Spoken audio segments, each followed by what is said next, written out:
This is my latest acquisition. I just picked it up today, this morning. It is a Victrola 4-3. The earliest of these were known as the Consulette before it was changed to the number system. And it is an orthophonic Victrola. And this one is a Canadian model.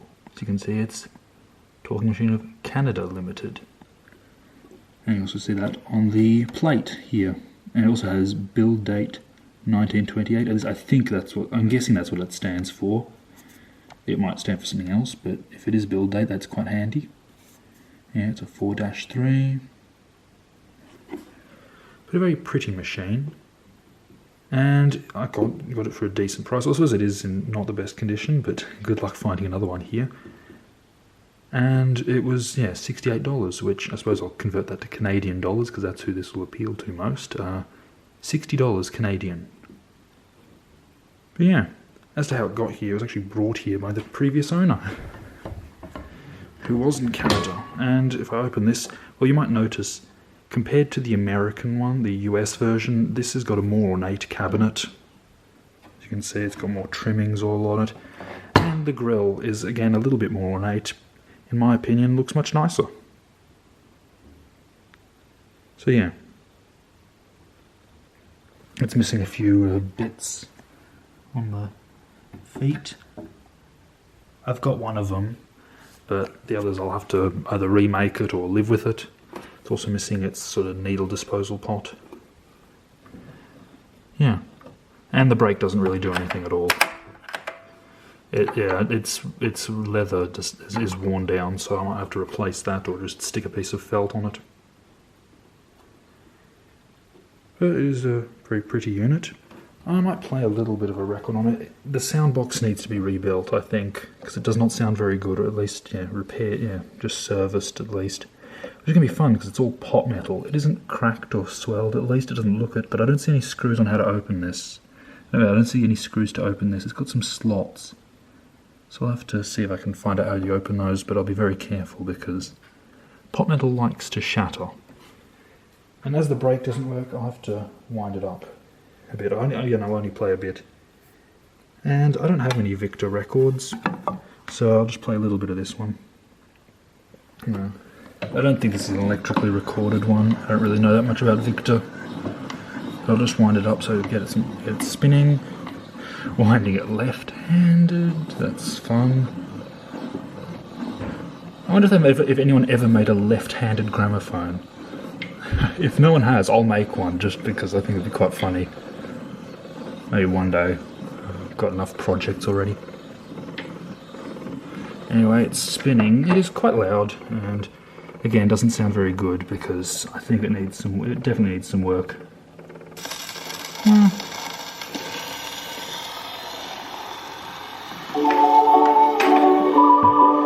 Oh, now it sounds fine, so of course.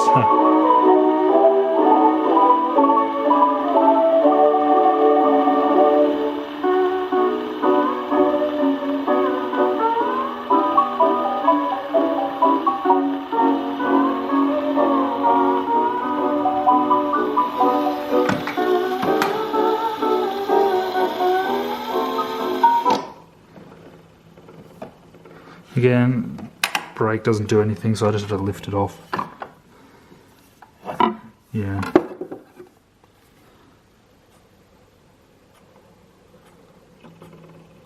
But of course, now that I'm demonstrating, it sounds fine. Well, it sounds fine because it's an older record, and it's, again, the Hawaiian music usually doesn't put too much strain on anything. Well, I don't know how to say it. It's not too loud. It's usually louder stuff that sound boxes that have have worn out gaskets. They really struggle with louder sounds. So older, quieter records usually sound fine, and then you play a more modern record. And I don't mean playing a rock and roll record or anything on it, but just a slightly more modern record, or a record with louder instruments, and you'll really notice it. And that's what I noticed when I played a 20s record. Yeah, a late 20s electrically recorded record. Didn't sound very good at all, but I've put it away somewhere. And yeah, and again, I don't want to disturb everyone with it, because it was loud. But yeah, there you go. I really like this logo. Again, I've not seen many Victrolas, that's why I picked this thing up. Apart from the good price, I just picked it up. Well, yeah, good price, and I needed another gramophone. Well, I did want one that was for electrically recorded records, because I think this is my newest cabinet gramophone. All my others are from the later 1910s and earlier 1920s.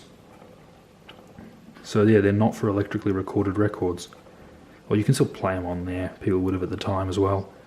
But they're not specifically designed for that. So this should give better performance, especially with its lovely big horn. But yeah, again, I have not seen many Victrolas here. I think this is the third Victrola I've ever seen for sale here, and the other two, and it's only the second cabinet one. The other one was a portable that was in terrible state. It was all rusted and beat up. And the other one was one of those console gramophones, the really wide units that would definitely not fit in the car. And I think it went for quite a bit too. It was pretty, but again, it takes up a lot of space in the house too, and you can't put anything on top of it because it's got lids. Again, well, like most gramophones, you lift the top off. I have seen a few that open from the side. I'm tempted to get one, but they're very big. But yeah, you have the lids, so you can't put anything on top of it, and it's very wide, so it takes up a lot of space, so definitely not a practical thing for me. But yeah, the motor's definitely got quite a few springs. I think it might be a 3-spring motor. At least that's the American one, is a 3-spring motor, apart from the first ones that were a single spring. So it certainly can, you can wind it up and then play quite a few records. So I'm looking forward to cleaning this up. I think I'll have to refinish it. It's in a terrible state. I haven't actually refinished anything much, only small bits of furniture. So it'll be interesting to see how that goes. I'd want to do it properly too. I was just using some standard gloss varnish on a side table and all that, and some other little things. So yeah, I think I've shown just about all there is. Very pretty needle cups. I really like these wooden ones.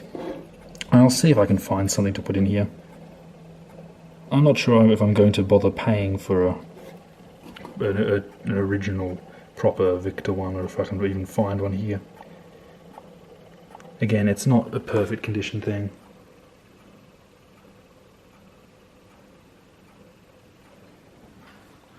Just show that, and I find this interesting, an escutcheon with 3 screws. But anyway, I think I'll leave it here. You've seen the unit. I think it's a very pretty thing. Again, I think it was their cheapest orthophonic when they introduced it, but very nice. And it also fit in the car, so I'm very happy. It's not as... Yeah, I thought it was going to be much... I thought it was... When I first saw the picture, I thought it was much bigger than it actually was. So I'm very happy. It's actually one of the shortest cabinet gramophones. Actually, it is the shortest floor-standing gramophone I've got. So that is very nice. And just has a very pretty door design. Oh, and here's the piece off the leg. It actually came off when we were moving it. Yeah, it just dropped off, so the glue's failed. Oh, anyway, it doesn't matter. And one more thing. I found this needle here. Just gramophone needles get everywhere. They just find themselves their way into all sorts of little crevices. Really, my gramophone, my other one, my main one, had them jammed into the lid in weird spots too. I actually filmed that, so if anyone's interested in that, I can release that. That was quite funny. I got quite a surprise when I saw multiple needles jammed in there.